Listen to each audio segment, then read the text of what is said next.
Hello, ഇന്നത്തെ കഥയിലേക്ക് എല്ലാവർക്കും സ്വാഗതം. അങ്ങനെ നമ്മുടെ കാഞ്ചനയുടെ അടുത്ത് രഞ്ജുവിനെ തറവറ്റിക്കാനുള്ള സൂത്രവുമായിട്ട് പറഞ്ഞു വിടുകയാണ് രാധിക. കാരണം അപ്ലാസ്റ്റിക് അനീമിയ രഞ്ജുവിൻ്റെ രോഗം അതാണല്ലോ. ആ രോഗം ഉള്ളത് കൊണ്ടാണ് ഗോവിന്ദന് രഞ്ജുവിൻ്റെ അടുത്ത് ഇത്രയും സിമ്പതി, അതായത് സ്നേഹമല്ല സിമ്പതി ആണെന്നുള്ളത് രഞ്ജുവിനെ അറിയിക്കുക. മാത്രമല്ല ഓരോ ദിവസവും മരിച്ചുകൊണ്ടിരിക്കുന്ന ഒരു രോഗിയാണ് അവളെന്നും കൂടെ അവൾ അറിയിക്കണം. അതിനു വേണ്ടിയിട്ടാണ് കാഞ്ചനയെ പറഞ്ഞു വിടുന്നത്. അപ്പോൾ ഇത് കണ്ടുവന്ന വരുണ് ചോദിക്കുന്നുണ്ട്, അമ്മ എന്താ കാഞ്ചനയോട് രഹസ്യം പറയുന്നത്? അവളോട് ബുദ്ധിയുള്ള ആരെങ്കിലും ഒരു രഹസ്യം പറയോ? നമ്മൾ എന്താണ് ഒരാളോട് അറിയിക്കരുത് എന്ന് വിചാരിക്കുന്നത് ആ കാര്യം അറിയിക്കാനാണ് കാഞ്ചനയോട് പറയേണ്ടത്. അതിനു വേണ്ടിയാണ് പറഞ്ഞത്. എന്താ കാര്യം? വരുണ് ചോദിക്കുന്നുണ്ട്. രഞ്ജുവിനെ ഇവിടുന്ന് ഇറക്കി വിട്ട് നമ്മൾ ഇറക്കി വിട്ടാലാണല്ലോ നമ്മളെ സംബന്ധിച്ചിട്ടുള്ള കാര്യങ്ങൾ ഗീതു ഗോവിന്ദനോട് പറഞ്ഞു കൊടുക്കുള്ളൂ. അല്ലാതെ അവൾ തന്നെ തല്ലുണ്ടാക്കി പോയതാണെങ്കിൽ കുഴപ്പമില്ലല്ലോ. അതിന് രഞ്ജു ആരുമായിട്ടാണ് ഇവിടുന്ന് തല്ലുണ്ടാക്കി പോവേണ്ടത്? അമ്മയല്ലാതെ വേറെ ആരാ അവളോട് വഴക്കിടാനുള്ളത്? അപ്പോൾ രാധിക പറഞ്ഞു കൊടുക്കുകയാണ്, കണ്ണൻ അവളെ സ്നേഹിക്കുന്നത് അവളുടെ രോഗത്തിന്റെ കാഠിന്യം അറിഞ്ഞിട്ടാണെന്നും അത് സ്നേഹമല്ല വെറും സഹതാപം മാത്രമാണെന്ന് രഞ്ജു അറിഞ്ഞാൽ അവൾക്ക് ഒരേ സമയം രണ്ട് ഷോക്കായിരിക്കും. ഒന്ന്, അവൾ മരിച്ചുകൊണ്ടിരിക്കുകയാണെന്ന അറിവ്. രണ്ട്, ഗോവിന്ദിൻ്റെ സ്നേഹം വെറും സിമ്പതി മാത്രമാണെന്ന അറിവ്. ഇത് രണ്ടും ചിന്തിച്ച് കണ്ണനോട് ദേഷ്യപ്പെട്ട ഒരു ഭ്രാന്തിയെപ്പോലെ അവൾ ഇവിടുന്ന് ഇറങ്ങിപ്പോയാൽ അതിൻ്റെ പേരിൽ നമ്മളെ കുറ്റപ്പെടുത്താൻ പറ്റുമോ? അപ്പോഴേക്കും വരുണിന് സന്തോഷമാവുകയാണ്. എങ്കിൽ ഇതിൻ്റെ പേരിൽ അവളെ ഇവിടുന്ന് ഇറക്കി വിടാൻ പറ്റിയ സമയം ഇത് തന്നെയാണ്. കാരണം ഗോവിന്ദേട്ടനും ഗീതു ഇവിടെ ഇല്ല. അവരിങ്ങോട്ടേക്ക് എത്തുമ്പോഴേക്കും വട്ട് പിടിച്ച് ഇവിടുന്ന് ഇറങ്ങാൻ പാകത്തിന് രഞ്ജു ഇവിടെ ഉണ്ടായിരിക്കണം. പെട്ടെന്ന് രാധിക ഓർത്ത് ചോദിക്കുകയാണ്, അല്ല അവർ രണ്ടുപേരും എവിടെയാണ് പോയതെന്ന് നിനക്കറിയോ? ഐഡിയ ഇല്ല. ചിലപ്പോൾ ഗീതുവിൻ്റെ പ്രഗ്നൻസിയുടെ എന്തെങ്കിലും ടെസ്റ്റിനോ കാര്യത്തിനോ വേണ്ടി പോയതായിരിക്കാനാ സാധ്യത.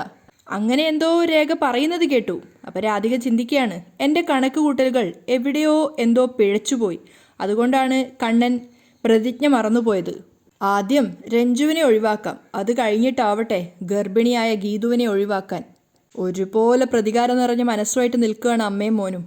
അതേസമയം ഹോസ്പിറ്റലിൽ ഓപ്പറേഷൻ തിയേറ്ററിൽ നിന്നും ഡോക്ടർ വരുന്നുണ്ടായിരുന്നു. പേടിയോടുകൂടിയാണ് ഗോവിന്ദും ഗീതുവും അങ്ങോട്ടേക്ക് ചെല്ലുന്നത്. പക്ഷേ ഡോക്ടർ പുഞ്ചിരിച്ച മുഖത്തോടെ പറയാണ്, ഒരു കോംപ്ലിക്കേഷനും ഇല്ല, ഓപ്പറേഷൻ നന്നായിട്ട് കഴിഞ്ഞു, ട്യൂമറിൻ്റെ ആ ഒരു ഇതെടുത്ത് മാറ്റി കളഞ്ഞു. അപ്പം ഗോവിന്ദ് ഭയങ്കര സന്തോഷത്തോട് ചോദിക്കുന്നുണ്ട്, ഇനി വരാനുള്ള എന്തെങ്കിലും ചാൻസ് ഉണ്ടോ? ഇല്ല, ഇതുവരെ കുഴപ്പമൊന്നുമില്ല, നല്ല രീതിയിൽ തന്നെയാണ് ഓപ്പറേഷൻ കഴിഞ്ഞിട്ടുള്ളത്, കുറച്ച് സമയം കൊണ്ട് തന്നെ കാണാൻ പറ്റും. അപ്പം ഗോവിന്ദ് ചോദിക്കുന്നുണ്ട്, ഇപ്പോൾ ഗീതുവിന് കാണാൻ പറ്റുമോ ചോദിക്കുമ്പം തിരക്ക് പിടിക്കണ്ട, എന്തായാലും നാളെ കണ്ടാൽ പോരെ, എന്തായാലും കുഴപ്പമില്ല, ഗീതു സന്തോഷത്തിലാണ്.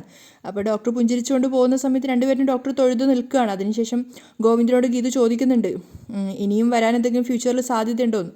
അപ്പോൾ ഗോവിന്ദ് പറയുന്നുണ്ട്, വെറുതെ നീ അനാവശ്യമായിട്ട് ചിന്തിക്കണ്ട, കാരണം ഡോക്ടർ തന്നെ പറഞ്ഞല്ലോ നല്ല രീതിയിലാണ് സക്സസ് ആയിട്ടുള്ളത്, ഇനി അങ്ങനെയൊന്നും സംഭവിക്കില്ല എന്ന് പറഞ്ഞല്ലോ, അതുകൊണ്ട് സമാധാനത്തോടെ നിൽക്കും, നിൻ്റെ അമ്മയ്ക്കൊന്നും സംഭവിക്കില്ല, ഒരു കുഴപ്പമില്ലാന്ന് ഡോക്ടർ പറഞ്ഞ സ്ഥിതിക്ക് ഇനി ഒന്നും സംഭവിക്കില്ല എന്നൊക്കെ പറയുമ്പോൾ ഗീതുവിന് ഒത്തിരി സന്തോഷമാവുകയാണ്. രഞ്ജുവിനെ മുറി കാണിച്ചു കൊടുക്കുകയാണ് കാഞ്ചന. മുഴുവൻ ഇരുട്ട് നിറഞ്ഞൊരു മുറിയായിരുന്നു അത്. എസ്പെഷ്യലി രഞ്ജുവിന് ഇരുട്ടിനെ ഭയങ്കര ഭയമാണ്. അതുകൊണ്ട് തന്നെ ആ മുറിയിലെത്തിയ സമയത്ത് ആ മുറിയിൽ നിന്ന് വരുന്ന ഗന്ധവും ആ ഒരു ഇരുട്ടും എല്ലാം കൂടെ രഞ്ജുവിനെ ഭയങ്കരമായിട്ട് ഇറിറ്റേറ്റ് ചെയ്യുന്നുണ്ടായിരുന്നു. മാത്രമല്ല അവൾ ചോദിക്കുന്ന സമയത്ത് കാഞ്ചന പറയുന്നുണ്ട്, കാരണം ഇവിടുത്തെ വലിയ വലിയ റൂമുകളൊക്കെ ഓരോരുത്തർക്ക് കൊടുത്തു കഴിഞ്ഞു. ഇപ്പോൾ പ്രിയപാപ്പയുടെ റൂമിലായിരുന്നു കിടക്കാറ്, ആ റൂമാണെങ്കിൽ പ്രിയ വന്നതോടെ അതും പോയി.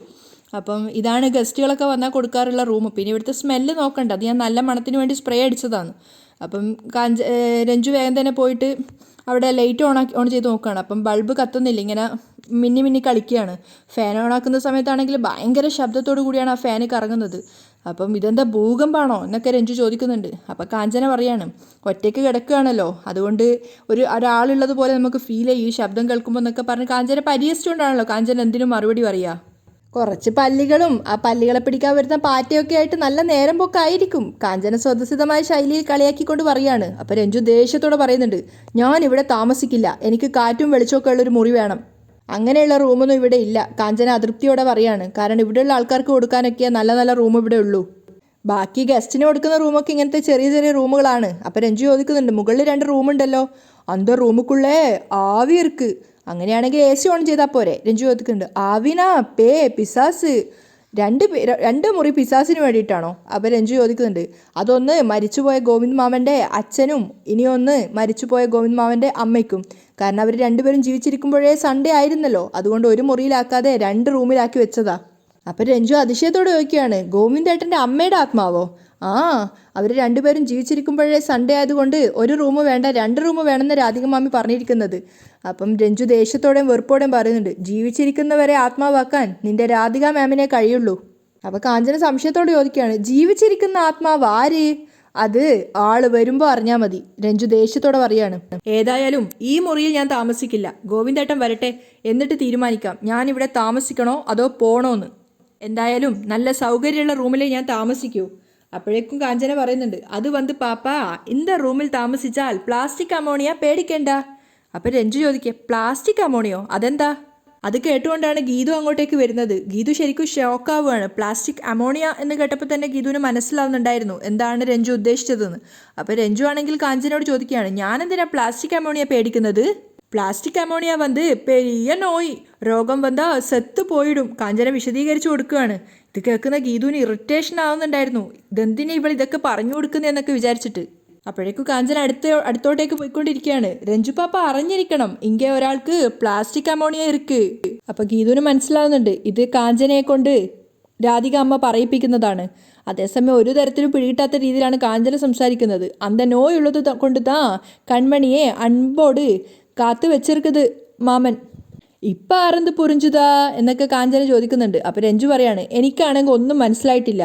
അത് വന്ന് രഞ്ജു പാപ്പ ഞാൻ സൊല്ലുന്നത് എന്നൊക്കെ പറഞ്ഞ് കാഞ്ചന പറയാൻ തുടങ്ങുമ്പോഴേക്കും ഗീതു അങ്ങോട്ടേക്ക് കയറി വരികയാണ്. അതൊക്കെ എനിക്ക് മനസ്സിലായി. അപ്പോഴേക്കും കാഞ്ചനക്ക് പേടിയായിട്ട് കാഞ്ചന തിരിഞ്ഞു നോക്കുന്നുണ്ട്. ഗീതു കേൾക്കുന്നുണ്ട് എന്നുള്ള കാഞ്ചനക്ക് അറിയില്ലായിരുന്നു. കാഞ്ചനൊക്കെ ഉദ്ദേശിച്ചത് മറ്റേതല്ലേ ഗീതു ചോദിക്കുന്നുണ്ട്. അപ്പോൾ കാഞ്ചന ചോദിക്കുക, എന്നത് മുതൽ വനെ വനെ വനെ വനെ വനെ മുതൽ വനെ എന്നൊക്കെ പറഞ്ഞ് കാഞ്ചനയെ പാട്ടും പാടിക്കൊണ്ട് ഗീതു പുറത്തേക്ക് കൂട്ടിക്കൊണ്ട് പോവാണ്. അപ്പം രഞ്ജു വിചാരിക്കുന്നുണ്ട്, പ്ലാസ്റ്റിക് അമോണിയ അതെന്ത് രോഗമാണ്?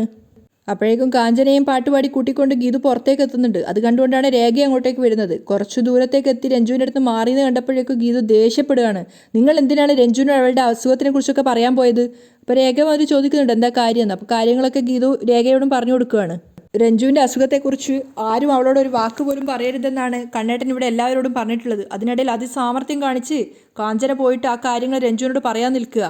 അപ്പോഴേക്കും കാഞ്ചന പേടിയോടെ പറയുന്നുണ്ട്, ഞാൻ അറിഞ്ഞുകൊണ്ട് പറഞ്ഞതല്ല, എന്നോട് രാധിക മാമി പറയാൻ പറഞ്ഞതാ. രാധിക മാമിക്കുള്ളത് ഞാൻ പിന്നാലെ കൊടുത്തോളാം.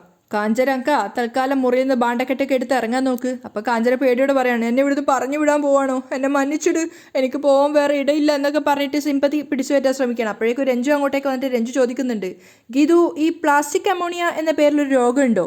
അവർ 3 പേരും ഒരുപോലെ ഷോക്കായി നിൽക്കുകയാണ്. അപ്പോഴേക്കും വേഗം ഒരു സൂത്രം കിട്ടിയപ്പോൾ പറയുന്നുണ്ട്, ഇത് മീൻ കേടാവാതിരിക്കാനൊക്കെ ഒരു അമോണിയ ഇട്ട് വെക്കുന്നത് കേട്ടിട്ടില്ലേ? അങ്ങനെ അമോണിയ ഇട്ട് വെച്ചിട്ട് കഴിക്കുന്ന മീൻ കഴിച്ചാൽ വരുന്ന രോഗമായിരിക്കും അല്ലേ ഗീതു? അപ്പം രേഖ ഗീതുവിനെ നോക്കി കണ്ണിറുക്കുന്നതുകൊണ്ട് ഗീതു അത് തന്നെയാണ് പറയുന്നത്. കാഞ്ചനയും പറയുന്നുണ്ട്, അത് കറക്റ്റ്, അതുകൊണ്ട് ഞാനിപ്പോൾ ഫ്രഷ് മീനെ വാങ്ങിക്കാറുള്ളൂ, അല്ലെങ്കിൽ പ്ലാസ്റ്റിക് അമോണിയ വന്നാലോ? അമോണിയ ഓക്കെ, ഈ പ്ലാസ്റ്റിക് എവിടെ നിന്ന് വന്നു? രഞ്ജുവിന് സംശയമാവുകയാണ്. ഗീതു എന്തായാലും കടിച്ച പാമ്പിനെ കൊണ്ട് തന്നെ വിഷർപ്പിക്കാൻ വേണ്ടിയിട്ട് പറയുന്നുണ്ട്. അതിനെക്കുറിച്ച് വിശദമായിട്ട് പറഞ്ഞു തരാൻ പറ്റുന്ന ആൾ കാഞ്ചനയൊക്കെയാണ്, പറഞ്ഞു കൊടുക്ക്. അപ്പോഴേക്കും കാഞ്ചന ഓരോ ഐഡിയകളൊക്കെ ഇട്ടിട്ട് പറയാണ്. അതായത് നമ്മൾ ഉപയോഗിച്ചിട്ട് വലിച്ചെറിയുന്ന പ്ലാസ്റ്റിക്കുകളൊക്കെ കടലിൽ പോയിട്ട് അത് കഴിച്ചിട്ട് വരുന്ന മീനുകളിൽ അമോണിയ കുത്തിവെച്ചിട്ട് നമുക്ക് കിട്ടുന്ന മീനുകൾ അത് കഴിച്ചാൽ നമുക്കുണ്ടാകുന്ന അസുഖമാണ് പ്ലാസ്റ്റിക് അമോണിയ. അപ്പോഴേക്കും ഗോവിന്ദ് അങ്ങോട്ടേക്ക് വരുന്നുണ്ടായിരുന്നു. ഗോവിന്ദിനെ കണ്ടപ്പോൾ രഞ്ജു പരിഭവം പറയാണ്, ഞാനിവിടെ താമസിക്കുന്നതിൽ എന്തെങ്കിലും തെറ്റുണ്ടോ? ഗോവിന്ദേട്ടനല്ലേ ഇങ്ങോട്ടേക്ക് എന്നെ വിളിച്ചുകൊണ്ട് വന്നത്. അപ്പോൾ ഗോവിന്ദ് ചോദിക്കുന്നത്, അതിനെന്താ കുഴപ്പം? എനിക്കിവിടെ താമസിക്കാൻ തന്നത് ഒരു കുടിസ് മുറിയാ, അത്രയേ ഉള്ളോ? കാഞ്ചന രഞ്ജുവിനെ കിടക്കാൻ വേണ്ടി ഒരു നല്ല മുറി ഒരുക്കി കൊടുക്ക്.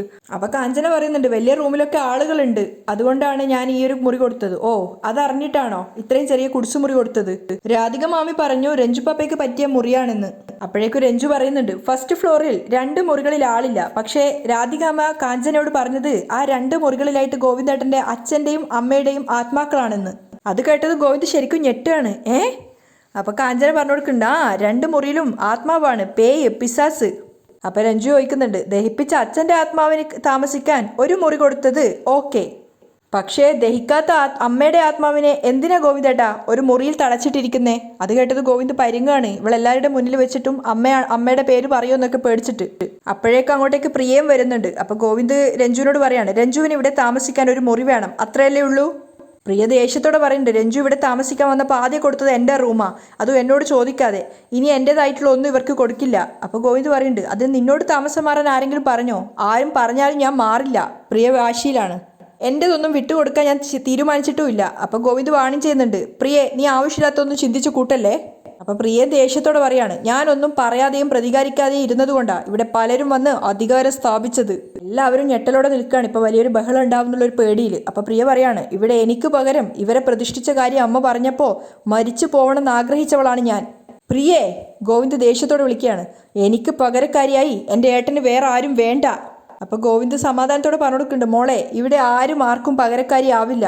നീ ഉപയോഗിക്കുന്ന ഓരോ വാക്കുകൾക്കും മൂർച്ചയുണ്ട്. അത് മറ്റുള്ളവരെ വേദനിപ്പിക്കുമെന്ന കാര്യം നീ മറക്കരുത്. അപ്പൊ രഞ്ജു പറയുന്നുണ്ട്, എനിക്ക് താമസിക്കാനുള്ള മുറിയുടെ പേരിലാണ് ഇവിടെ ഈ പ്രശ്നം. ഞാനിവിടുന്ന് പോയാൽ അത് തീരുമല്ലോ. അപ്പൊ പ്രിയം വിട്ടുകൊടുക്കുന്നില്ല.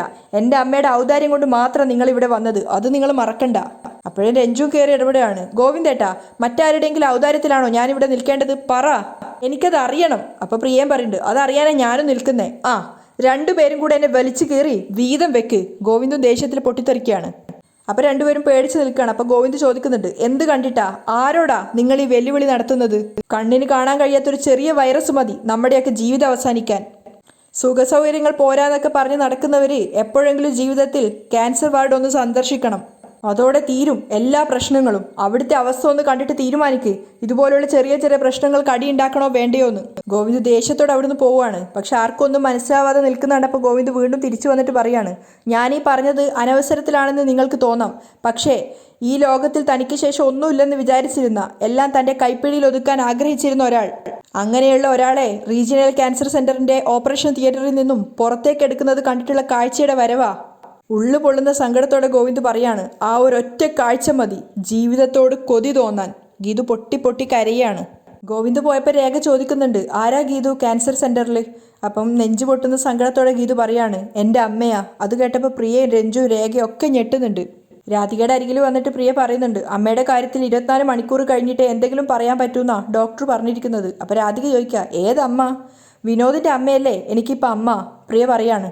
അത് രാധികയ്ക്ക് അത്ര ദഹിക്കുന്നുണ്ടായിരുന്നില്ല. അപ്പം പ്രിയ പറയുന്നുണ്ട്, ഹോസ്പിറ്റൽ കാര്യങ്ങളിൽ നമ്മൾ അത്ര ശ്രദ്ധിക്കുന്നില്ലെന്നാ വിനോദിൻ്റെ പരാതി. അപ്പം രാധിക അഹങ്കാരത്തോടെ പറയാണ്, കാര്യങ്ങളെല്ലാം കണ്ണൻ ഏറ്റെടുത്തതല്ലേ, പിന്നെ നീ എന്തിനാ പേടിക്കുന്നത്?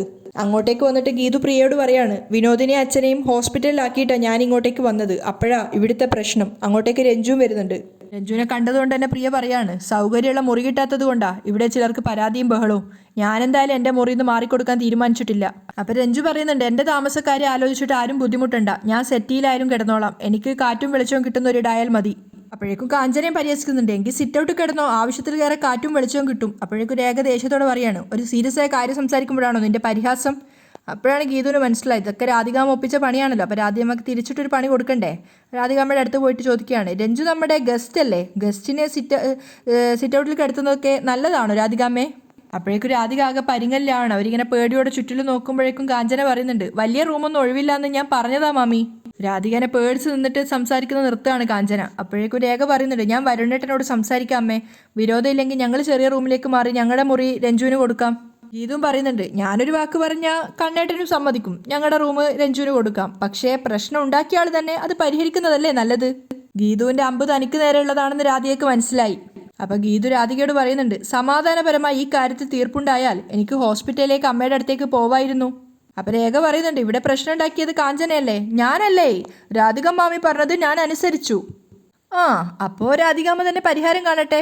രാധിക ഒന്നും മിണ്ടാതെ നിൽക്കുമ്പോൾ ഗീതു ഒന്ന് ഭീഷണിപ്പെടുത്താണ്, എനിക്ക് പ്രധാനപ്പെട്ട ഒരു വീഡിയോ കണ്ണേട്ടന് അയക്കാനുണ്ട്, അയക്കാലോ? രാധിക ഇങ്ങനെ പതറി നിൽക്കുകയാണ്. അപ്പം ഗീതു കണ്ണോട് ചോദിക്കും, എന്തായി? പേടിയോടെ രാധിക കണ്ണോട് പറയുന്നുണ്ട്, ചെയ്യരുത്. അപ്പോഴേക്കും ഗോവിന്ദ് അങ്ങോട്ട് വന്നിട്ട് ചോദിക്കുന്നുണ്ട്, എന്തായി? രഞ്ജുവിൻ്റെ റൂമിൻ്റെ കാര്യത്തിൽ ഇതുവരെ തീരുമാനമായില്ലേ? അപ്പോൾ ഗീതു പറയാണ്, ഇവിടുത്തെ ഫൈനൽ ഒപ്പീനിയൻ രാധികാമ്മയുടേതല്ലേ, അതുകൊണ്ട് അതിനെക്കുറിച്ച് സംസാരിക്കുകയായിരുന്നു.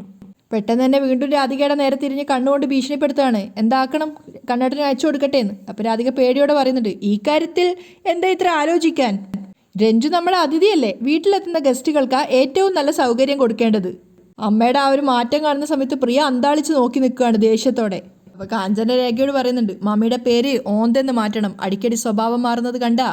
അപ്പോഴേക്കും ഗോവിന്ദ് ചോദിക്കുകയാണ്, അമ്മയുടെ തീരുമാനം കേട്ടല്ലോ, ഇനി എന്താ? അപ്പോഴും ഏത് റൂമിൽ കിടത്തും? ഗീത് ചോദിക്കുകയാണ്. അപ്പോൾ രാധിക പറയുന്നുണ്ട്, മുകളിൽ വലിയ 2 റൂമുണ്ടല്ലോ, അതിലൊന്നിൽ കിടത്താം. അപ്പോഴേക്കും കാഞ്ചന പറയുന്നുണ്ട്, മാമി അന്ത റൂമിലല്ലേ ആവിയുള്ളത്, എടി ആവിയാണെങ്കിൽ AC ഇട്ടാൽ മതി, അതല്ല മരിച്ചവരുടെ ആത്മാവ്. അപ്പോൾ രാധിക പതറുകയാണ്. അപ്പോൾ ഗീതുവിന് കാര്യം മനസ്സിലായി. ഗീതു വെറുതെ ഗോവിന്ദ് കേൾക്കാൻ വേണ്ടി പറയുന്നുണ്ട്, കണ്ടോ പിശാശി എന്നൊക്കെ പറഞ്ഞ് രഞ്ജുവിനെ കാഞ്ചനൊക്കെ പേടിപ്പിച്ചു വെച്ചിരിക്കുക. ഇവൾക്കാണെങ്കിൽ ഭയങ്കര പേടിയും അല്ലേ രഞ്ജു? അപ്പം രഞ്ജു ഇങ്ങനെ എന്ന് നോക്കും. അപ്പം ഗീതു കണ്ണോണ്ട് കാണിച്ചു കൊടുക്കും, ആ പേടിയുണ്ടെന്ന് പറയാന്ന്. അതുകൊണ്ട് തന്നെ രഞ്ജു സപ്പോർട്ട് ചെയ്യാണ്. മരിച്ചവരുടെ ആത്മാവ് ആ മുറിയിലുണ്ടെന്ന് അറിഞ്ഞപ്പോൾ എനിക്ക് തലവേദന തുടങ്ങി. ഇനി ഞാൻ അവിടെ കിടന്ന രാവിലെ എൻ്റെ ഡെഡ് ബോഡി എടുക്കേണ്ടി വരും. അപ്പോഴേക്കും ഗോവിന്ദ് ദേഷ്യത്തോടെ കാഞ്ചനയോട് പൊട്ടിത്തെറിക്കാണ്. ആരാണ് കാഞ്ചനെ നിന്നോട് ഇല്ലാ കഥയൊക്കെ പറഞ്ഞു വെച്ചിരിക്കുന്നത്? അങ്ങ് മാമൻ്റെ അച്ഛൻ്റെ ആത്മാവും തൊട്ടടുത്ത മുറിയിൽ മാമൻ്റെ അമ്മയുടെ ആത്മാവും ഇരിക്ക്. അവർ രണ്ടുപേരും പോട്ടിയായതിനാൽ 2 റൂമിലാണെന്ന് മാമിയ എന്നോട് പറഞ്ഞത്. ഗോവിന്ദ് ഞെട്ടിട്ട് രാധികയോടിക്കാണ്. എന്താ അമ്മ ഇത്? ഞാൻ പറയാത്ത കാര്യങ്ങൾ നീ ഉണ്ടാക്കി പറയല്ലേ കാഞ്ചനെ? ദേഷ്യത്തോടെ രാധിക പൊട്ടിത്തെറിക്കുകയാണ്. ആ 2 മുറിയിൽ നിന്ന് ഇടയ്ക്ക് ശബ്ദം കേൾക്കാമെന്നാണ് കാഞ്ചന പറഞ്ഞിട്ടുള്ളത്. രേഖ പറയാണ്, അത് തന്നെ ആവി. ഒരു ആവിയും ഇല്ല, പിശാസും ഇല്ല. രഞ്ജു എൻ്റെ മുറിയിൽ കിടന്നോട്ടെ, ഞാനേ ആവിയുള്ള മുറിയിൽ പ്രേയത്തിൻ്റെ കൂടെ കിടക്കാം, പോരെ? രാധിക വിഷയം സോൾവ് ചെയ്യാണ്. അപ്പം ഗീതു പറയുന്നുണ്ട്, അത് നല്ലൊരു തീരുമാനമാണ്. ശരിക്കും ഈ വീട്ടിലുണ്ടാവുന്ന ഓരോ പ്രശ്നങ്ങളും രാധികാമ്മ മുന്നിട്ടിറങ്ങി തീർക്കുന്നത് കൊണ്ടാണ് ഈ അറക്കൽ വീട് ഇങ്ങനെ നിലനിൽക്കുന്നത് തന്നെ. രാധികയ്ക്ക് ഗീതുവിനെ കൊല്ലാനുള്ള ദേഷ്യം വരുന്നുണ്ടായിരുന്നു. അവിടെയാണ് ഇന്നത്തെ എപ്പിസോഡ് വൈൻഡപ്പ് ചെയ്യുന്നത്.